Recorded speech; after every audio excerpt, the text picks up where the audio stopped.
大変だ、大変だ、R34GTR が大変なことになっている。レイム。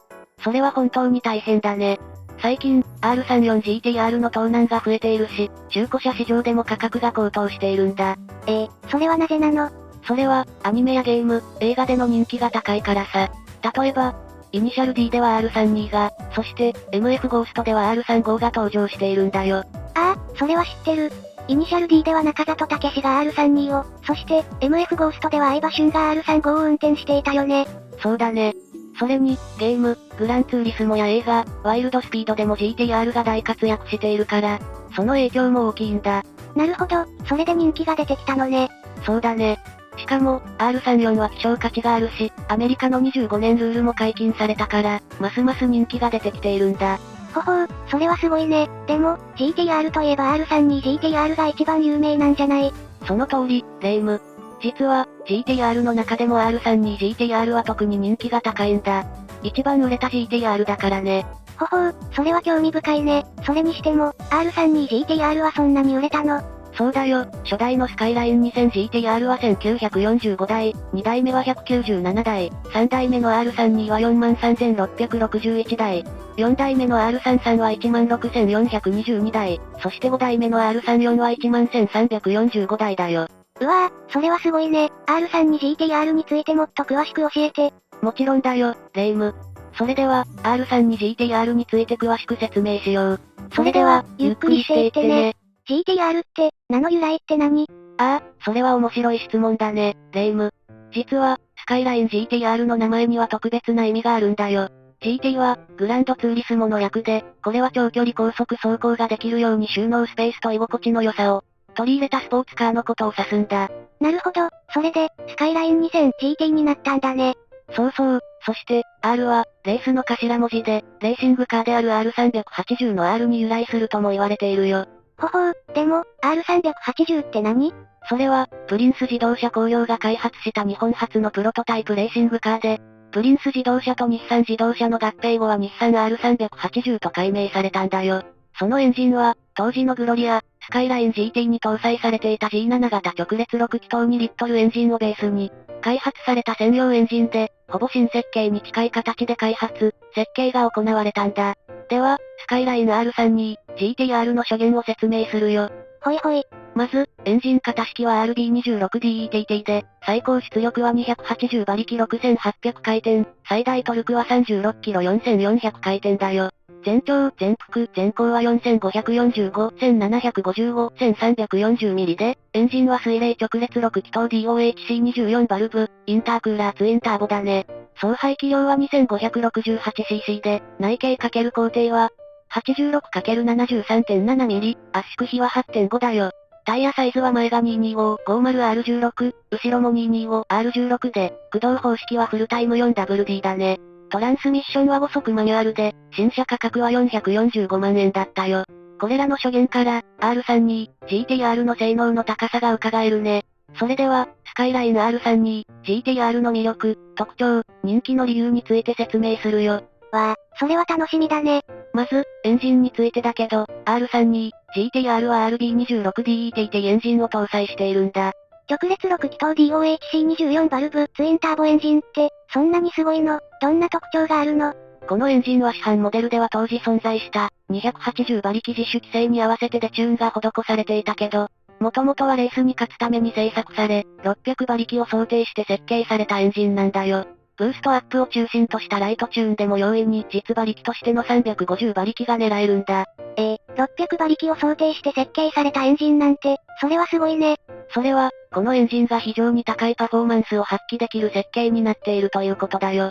つまり、エンジンの出力を上げるためのチューニングが容易で、その結果、大幅なパワーアップが可能なんだ。ほほう、それはたまらないね。そして、駆動方式だけど、R32GTR は電子制御トルクスプリット式 4WD システム、アテーサ、ETS を採用しているんだ。アテーサ、ETS って、それはどういう意味？アテーサ、ETS により、大パワーを効率よく路面に伝えることが可能で、FR のようなナチュラルなコーナリング特性と、4WD の高いトラクション性能と安定性の両立を実現しているんだよ。それはすごいね。R32GTR は硬派なデザインが魅力的で、高いボディ剛性を確保しているんだ。それに、コンパクトで乗りやすいという R32GTR の素性の良さもあるんだよ。素敵。専用設計の2.6リットル直列6気筒ツインターボエンジンを搭載していて、日本国内のみの販売だったんだ。また、R32GTR はレースでの伝説があり、GTR のラインナップの中でも最高傑作との呼び声もある高い評価と屈指の人気を得ているんだ。だから、その名声は、日本だけにとどまらず、世界中に熱い心のファンがいるんだよ。わあ、RB26DETT ってすごいエンジンなんだね。レースに勝つために製作されたんだって。それってどういうこと？そうなんだよ、レイム。RB26DETT は、レースでの勝利を目指して設計されたエンジンなんだ。そのため、市販車の平均的な水準を大幅に上回るエンジン強度を持っているんだよ。それはすごいね。でも、それってどういうこと？それは、このエンジンが非常に頑丈で、高いパフォーマンスを発揮できるということだよ。例えば、クランクシャフト軸受け部分をクランクケースとリブで繋いで補強してあり、さらにベアリングキャップは一体式のラダーフレームにして剛性を高めているんだ。ほほう、それは興味深いね。RB26DETT は、高回転に行くほど高まる激しい音質を放つんだ。そのサウンドは、ファンでなくても心を震わせるような迫力があるんだよ。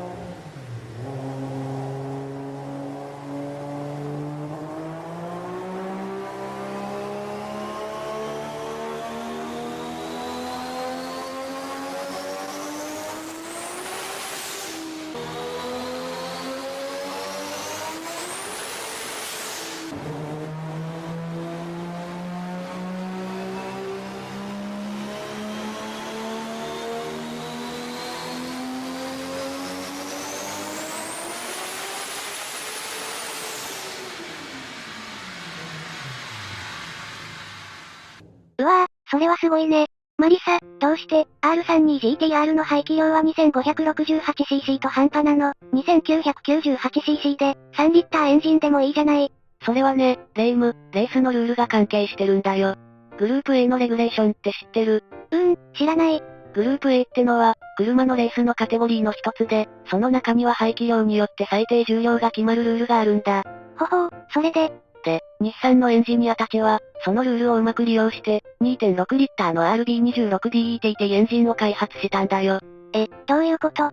つまり、2.6リッターのエンジンなら、車の最低重量が1260キロになるんだ。それで、車をもっと軽く作れるし、タイヤの幅も11インチにできるから、速さに大きく影響するんだ。なるほどね。それで 2.6 リッターなんだね。そう、それに600馬力クラスのパワーを出すためには、2.6リッターの排気量が必要と判断されたんだ。すごいね。GTR の秘密を知ると、ますます好きになっちゃうね。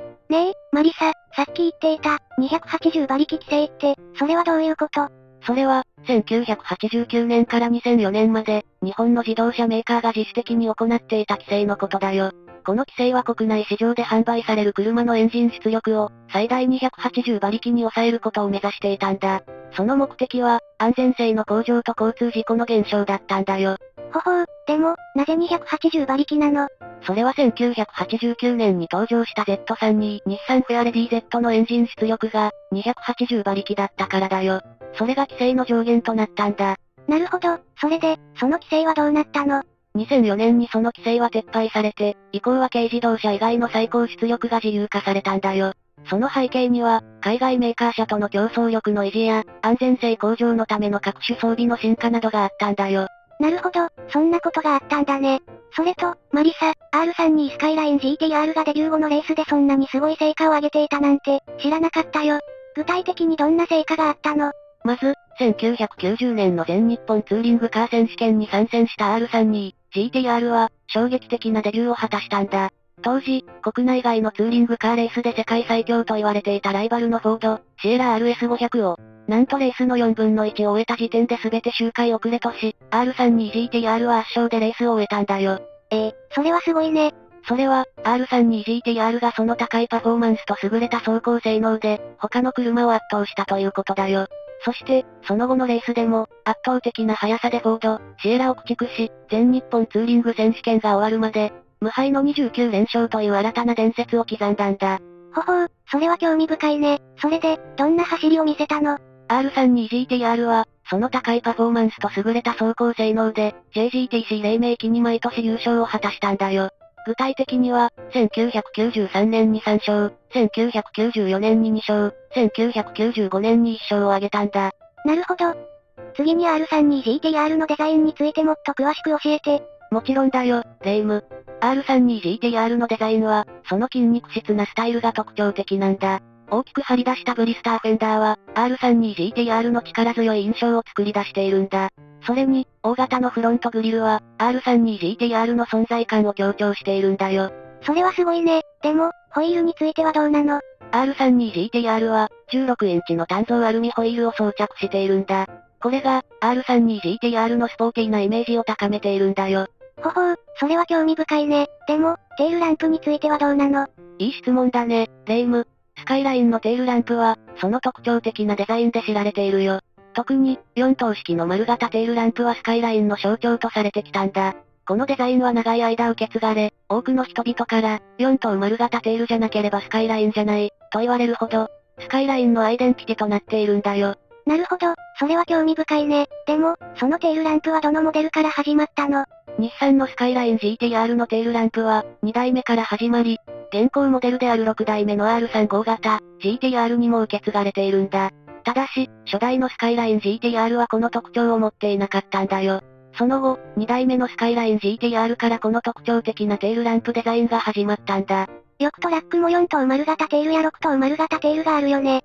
あれも、スカイラインかしら？そんなわけないじゃん。よく考えろレイム。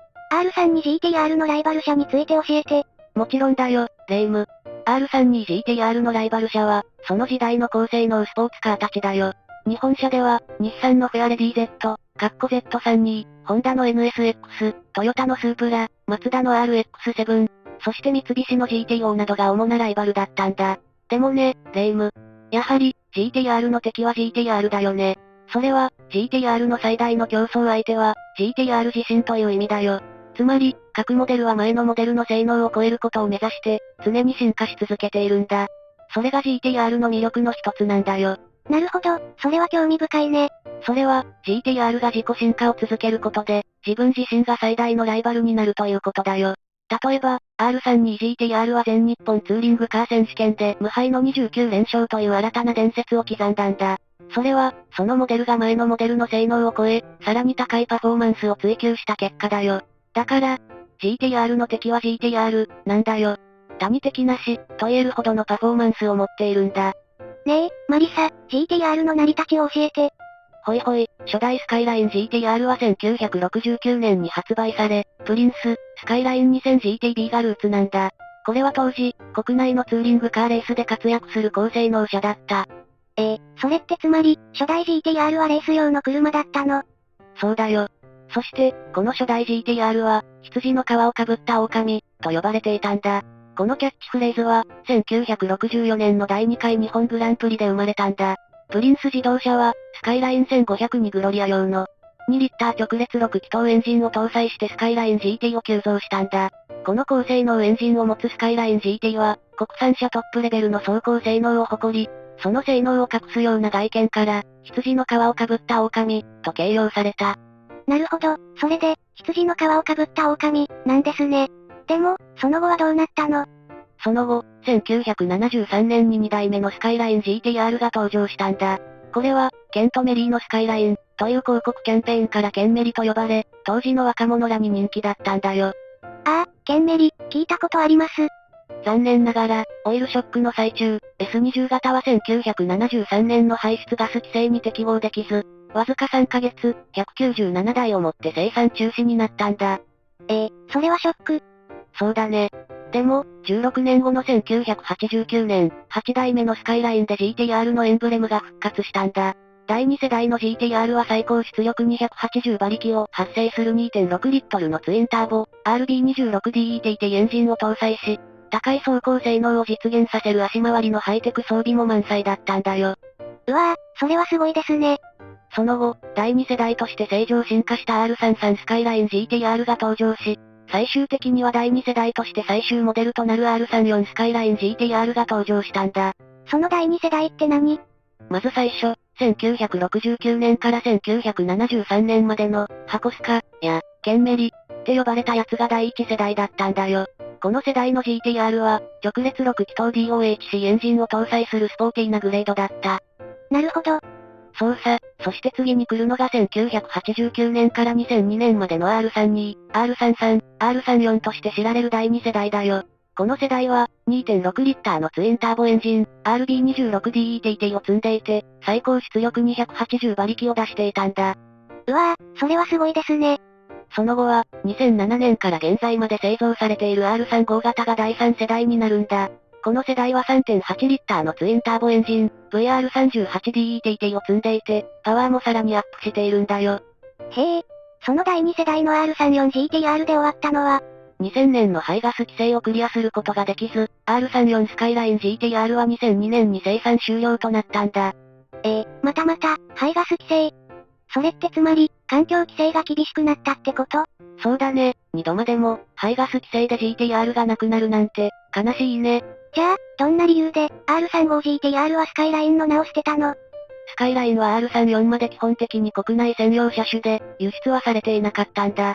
でも、GTR をグローバル展開したかったから、スカイラインの名を捨てる決断があったんだ。それってつまり、世界中で GTR を走らせたかったってこと？そうだよ。そして、クオリティの高いセダンと、スーパースポーツのパフォーマンスを、両立することが難しくなってきたんだ。なるほど、それは大変だったでしょうね。その他に理由はあるの？その他の理由としては、新しい V6 エンジンを搭載して新プラットフォームで、車体合成をぐんとアップした新型スカイラインで GTR をやりたかったという考えもあったんだけど、当時の会社の経営状況やエンジンの製造ラインの問題などから、これは実現できなかったんだよ。実際、スカイライン GTR と日産 GTR との違いはどこなの？まあ、大きくはエンジンかな。スカイライン GTR は、日産のスポーツカーの歴史に深く刻まれた名エンジンである RB26DETT を搭載していて、馬力は280馬力だったんだ。でも、チューニングにより600馬力以上にまでパワーアップされることもあったんだよ。それってつまり、スカイライン GTR はかなりパワフルだったんだね。そうさ。日産 GTR は VR38DETT、3.8 リッター V6、ツインターボエンジンを搭載していて、さらに高い出力を発揮するモデルだったんだ。最大出力は480馬力から約570馬力だったんだよ。うわぁ、それもすごいね。その他の違いは？その他の違いとしては、車重や前高、前長、前幅などがあるんだ。スカイライン GTR は車重が約1430キロ、前高が約1340ミリ、前長が約4545ミリ、前幅が約1340ミリだったんだ。一方、日産 GTR は車重が約1730キロ、前高が約1370ミリ、前長が約4655ミリ、前幅が約1895ミリだったんだよ。ボディ剛性が上がり、車重が増えたが、安定性が向上したんだ。さて、スカイライン R32GTR の評判についてゆるく話してみようか。まず最初、R32 スカイラインは、扱いやすいボディサイズと洗練されたデザインのために、歴代モデルの中でも極めて高い評価を得ていたんだ。それってつまり、R32 スカイラインはかなり人気があったんだね。そうだよ。そして、日産自動車が進めていた、1990年代までに技術の世界一を目指す、901運動の重要車種として、基本性能が磨き上げられたんだ。エンジンは専用設計の2.6リットル直列6気筒ツインターボ RB26DETT を搭載していて、最高出力280馬力を出していたんだよ。うわぁ、それもすごいね。でも、何か悪い点はある？悪い点としては、部品の価格が上がっていること、製造廃止部品が高価になっていること、乗り心地が硬いこと、転送系が弱いこと、車重が重いことなどがあるんだ。最後に次期 GTR、R36 の噂について。R36 は今までの R32、R342 のフェイスとも噂されているんだ。それってつまり、次期 GTR は過去のモデルに似たデザインになる可能性があるんだ。そうだよ。そして、新たな GTR が出ることが期待されているんだ。しかし、具体的な登場時期や詳細なスペックについてはまだ明らかになっていないんだ。うわぁ、それは楽しみ。その他の情報はある？その他の情報としては、次期 GTR の登場は2027年とも噂されているんだ。しかし、これはあくまで噂で、日産からの正式な発表はまだないんだ。なるほど、それは面白い。GTR の噂、もっと詳しく知りたい。ここまで、ご視聴ありがとうございます。これからも、昔懐かしい車を紹介していきます。また見たいと思ったら、コメントやチャンネル登録もよろしくお願いします。それでは、次回もお楽しみに。それでは、また次回。それじゃあ最後まで、ご視聴ご視聴ありがとうございました。